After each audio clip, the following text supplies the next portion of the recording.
Samarqand shahrida uy-joy fondini kengaytirish va zamonaviylashtirishga qaratilgan ishlar izchil davom etmoqda. Xususan, shaharning Nurli yo'l mahallasida renovatsiya dasturi asosida yangi turar joy massivini barpo etish bo'yicha bir qator loyihalar viloyat hokimi Adiz Boboyevga taqdim qilindi. Samarqand Invest kompaniyasi avvalroq zamonaviy kompleks konsepsiyasini ishlab chiqish bo'yicha tanlov e'lon qilgan edi.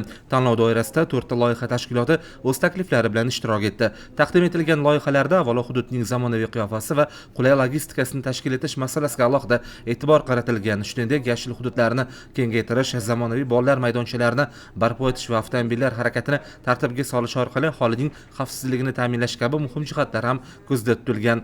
Loyihalarda mahalla hududdagi tarixiy binolarni umumiy arxitektura konsepsiyasiga mos holda saqlab qolishga alohida e'tibor qaratilgan. Bu esa hududning zamonaviy va tarixiy qiyofasini uyg'unlashtirishga xizmat qiladi.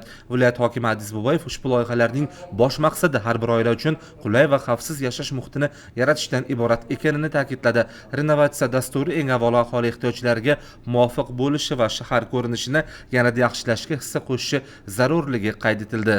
O'ylashimiz kerak, suv qayerdan keladi, qanday podacha beriladi, yo'l qanaqa bo'ladi, qayerdan mashina keladi, qayerdan chiqib ketadi, stankasi qayerga bo'ladi, gazi qayerdan keladi. Agar gazga ruxsat bermaydigan bo'lsak, unda sentralni отопление qilishimiz kerak. Xo'p, sentralni отопление qiladigan bo'lsak, qayerga o'rnatamiz? Unga nima bilan isitamiz? Rozavetrov qaysi tomondan bo'ladi?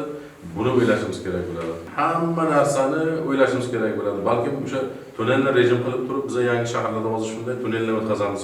Suvini, ba'zi elektrini, boshqasini shunaqa qilib beramiz. Yana stol qo'yib tashlamaymiz. Hamma yo'qni yer ostiga olamiz misol uchun.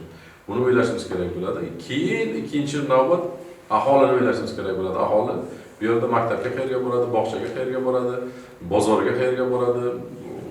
Hammasini savdosini qilishni o'ylash, ishga qayerga boradi, qayerga ish o'rni bo'ladi, bunga o'tishimiz kerak. Shu o'zi shahar sozligini nimalari borda, o'zining kriteriyalari bor, savollari bor. Hamma savolini qo'yib turib, har bir savoliga javob topishimiz kerak. Xudoga shunaqa afsuslanmaydigan bir shaharchani bir barpo etishimiz kerak bo'ladi. Hamma havas qiladigan shaharchani. Yo'q, imkoniyatimiz bor, hozir imkoniyatimiz bor. Ma'lumotlarga ko'ra, yaqin kunlarda tajribali ekspertlardan iborat komissiya tomonidan loyihalar ko'rib chiqilib, eng maqbul muhandislik yechimlari tanlab olinadi.